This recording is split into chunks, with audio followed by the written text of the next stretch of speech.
All right, what is up you guys? Brady here with Gonznoke and Become Nova. And in this video, we're gonna have a really important discussion on macros and specifically how to properly adjust your macros to see continual results. We're talking how to get lean, how to get chiseled, how to show that muscle definition. A huge mistake guys make is, yes, they figure out that you have to be in a caloric deficit. Yes, they figure out what macros are, which is all really important things. And you can actually learn more about those things if you don't know about those things by clicking this video up above. But then they get into the problem where they stall, their progress stalls. And so if you understand the things that we're gonna talk about in this video, then you will not ever stall with your weight loss progress. And I'm gonna teach you exactly what you need to do to make the proper adjustments to your macros and your calories so that you can keep getting leaner. So let's just get straight down to this. This is how you're gonna adjust your calories to keep seeing long lasting results. So first of all, I wanna say, MyFitnessPal is a great app. This is the app that we actually suggest people use in our Hyper Shred course because it's so well known and it's free and it's just so universally known that we can all help people the same way with it. That being said, MyFitnessPal is notoriously terrible at suggesting macros and calories for people to start their weight loss journey with. In fact, it is really bad. And specifically with adjustments to your calories and to your macros, it doesn't even do that for you. And if it does, if you find out a way for it to do that for you, it's usually really bad. So I would not listen to what MyFitnessPal tells you to do. It in no way replaces a coach and how much a coach can really help you. So keep that in mind and do what your coach tells you to do.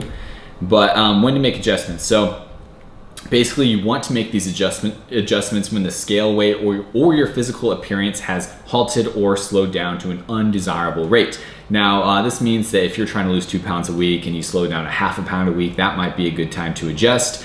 Or if you're just not looking better in the mirror over weeks and weeks, then that would be a good time to adjust. But basically, we need to make these adjustments because your body changes. If you lose 20 pounds, let's say you go down from 180 pounds to 160 pounds, well, the 160 pound version of you needs less calories to continue losing weight than you did when you were 180 pounds. And these are just simple metabolic adaptations that occur.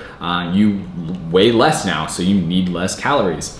And that being said, calories, just dropping them shouldn't always be the first initial adjustment. In fact, we should actually use all strategies if possible. So, for instance, we suggest moving more, counting your steps, tracking your steps with your phone or your Apple Watch or whatever it may be, and increasing your step count per day. This is an easy way to move more and burn more calories. You could do cardio or do more cardio if you wanted to. You could also then lower your calories. All these things are just going to help you increase your energy expenditure and increase your caloric deficit so you can keep losing weight. So basically, we want to actually be eating as many calories as possible while still losing weight. And this is to see the best results, because otherwise what happens if people are dieting or crash dieting or don't have a good coach, they end up just getting kind of skinny, scrawny looking rather than looking, athletic and defined like they really want to. So we want to eat as many calories as possible, and eating too little will just make your composition look worse. And so then the question is, should I lower my calories? Well, has your scale weight or physical appearance halted?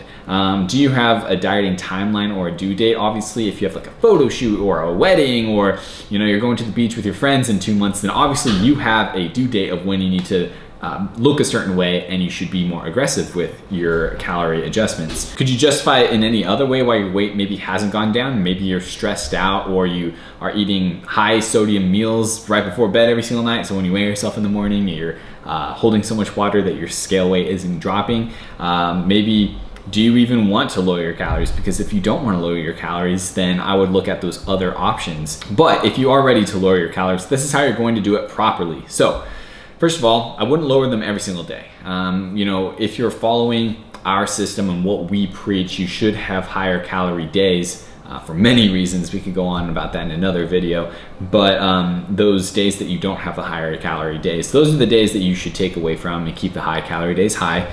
And we're gonna start with adjusting protein first, because like our example that we talked about earlier, you know, if you were 180 pounds, but now you're 160 pounds, to follow the rule, I guess to call it, of 1 gram of protein per pound of body weight, you know, you shouldn't be eating 180 grams of protein a day now, you should be eating 160.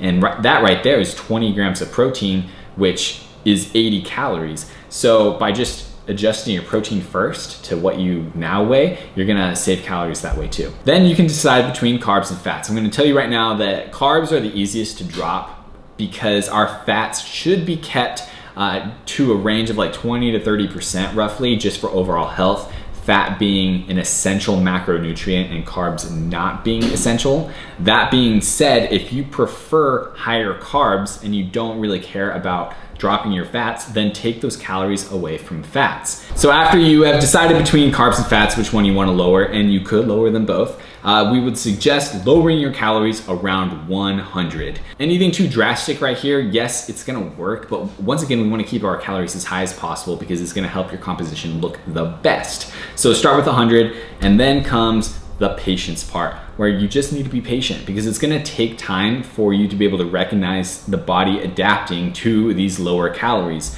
So I would wait 7 to 10 days and just track your process, and that's when you can reassess and see if that was a big enough adjustment to make.